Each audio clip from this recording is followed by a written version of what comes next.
Hi everyone, I'm Riley from Echidna Sewing. Welcome back. In this video, I'm going to show you how to make these adorable tie-back dog bandanas.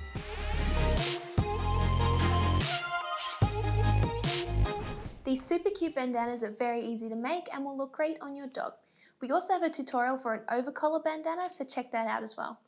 The machine I'm using in this video is the NV180, which does both embroidering and sewing. Here is everything that you're going to need for this project, but if you want the full list, check out down below. Now let's get into it. Start by measuring your dog's neck and then adding 12 inches onto that. For my dog, the measurement is 15 inches. I then add the extra 12, which makes my length 27 inches. The width for the bandana will be 8.5 inches wide. This width is generally the same for all dogs, but if you have a smaller dog, you can make the width between 5 and 6 inches wide. Now you want to cut two rectangles from your fabric using the measurement you just worked out. For my bandana, it will be 27 by 8.5, and make sure you iron your fabric before cutting to remove any wrinkles.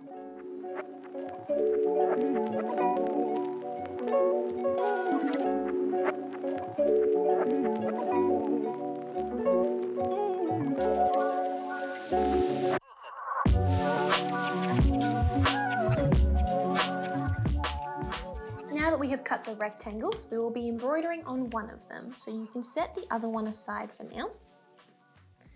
If you aren't embroidering on your bandana, you can skip ahead to the next chapter. Now I'll be embroidering this cute paw print, and you can find this embroidery design for free on our website, and we do have a pack of 10 designs available for purchase, which includes this adorable design that I've done here. I'm using a 4x4 hoop today, which will fit my rectangle perfectly. If you're using a bigger hoop, make sure you cut your rectangle to fit the hoop and then trim it down to the size you want afterwards.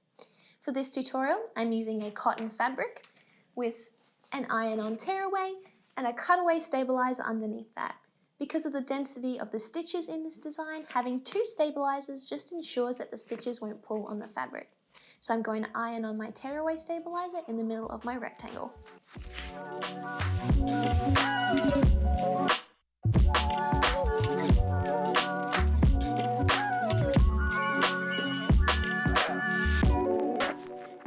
Before you hoop the fabric and stabilizer, you'll have to mark where you are stitching your embroidery.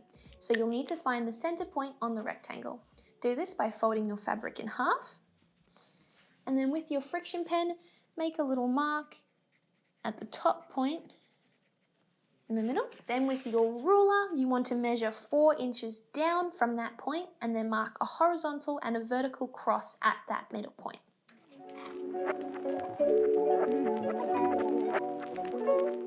Now you can hoop up your fabric and cutaway stabilizer whilst making sure the marks you've made are as straight and as close to the middle of your hoop as possible. Also make sure your fabric is snug but not tight.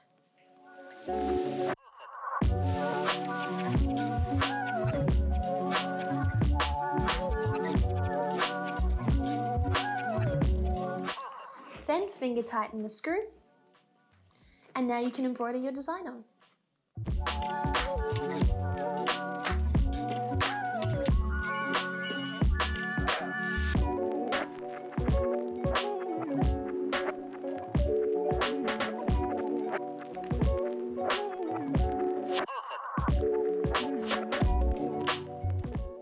Here is our finished embroidered design, and I've already gone ahead and removed my stabilizers and ironed it flat.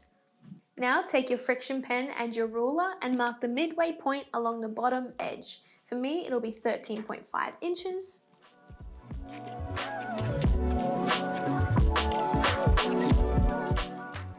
Then use your long ruler and connect the top edge with the mark you've just made down the bottom to form a diagonal line.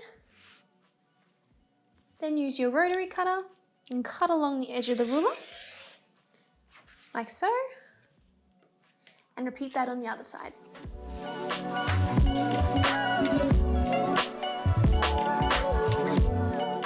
You should now have a triangle. Now repeat that process for your other rectangle.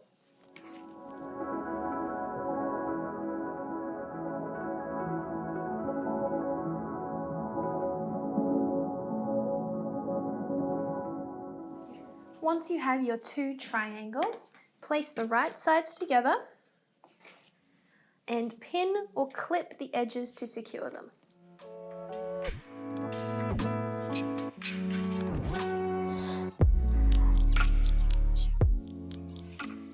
use your friction pen to mark a 3-inch section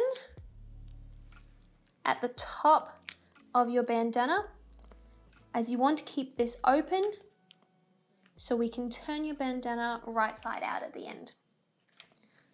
Alright, then you can go ahead and stitch those two pieces together with a straight stitch and a 1/4-inch seam allowance.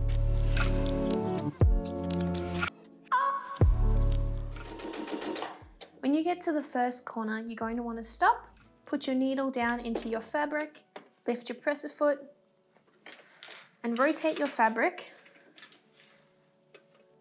Realign the new edge with the edge of your presser foot, lower your presser foot, and then you can continue sewing.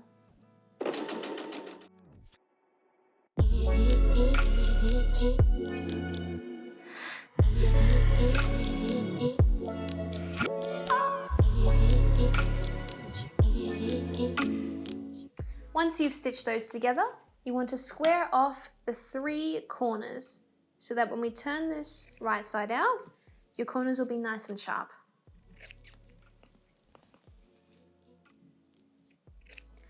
Alright, now you can turn your bandana right side out.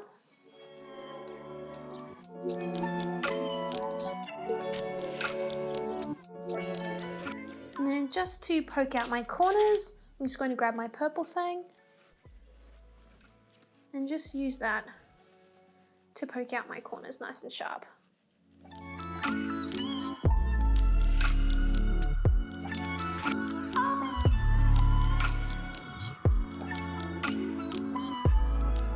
Perfect. And once you've done that, you can go ahead and give your whole bandana a nice press with your iron. When you're ironing your bandana, make sure that your turning hole is tucked in, like so.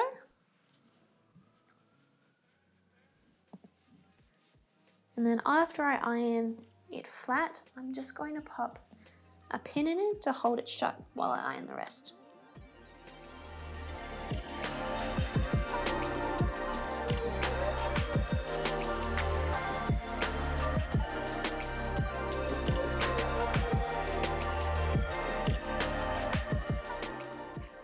Then the last step after you iron is just to sew a top stitch around the entire perimeter of the bandana, making sure you stitch the turning hole shut in the process. You'll want to use a 3mm straight stitch and about 1/8 of an inch seam allowance. I'm going to switch over my 1/4-inch foot back to my standard foot as well. Now I am using a contrasting thread color for my top stitching, but feel free to use a matching one if you prefer.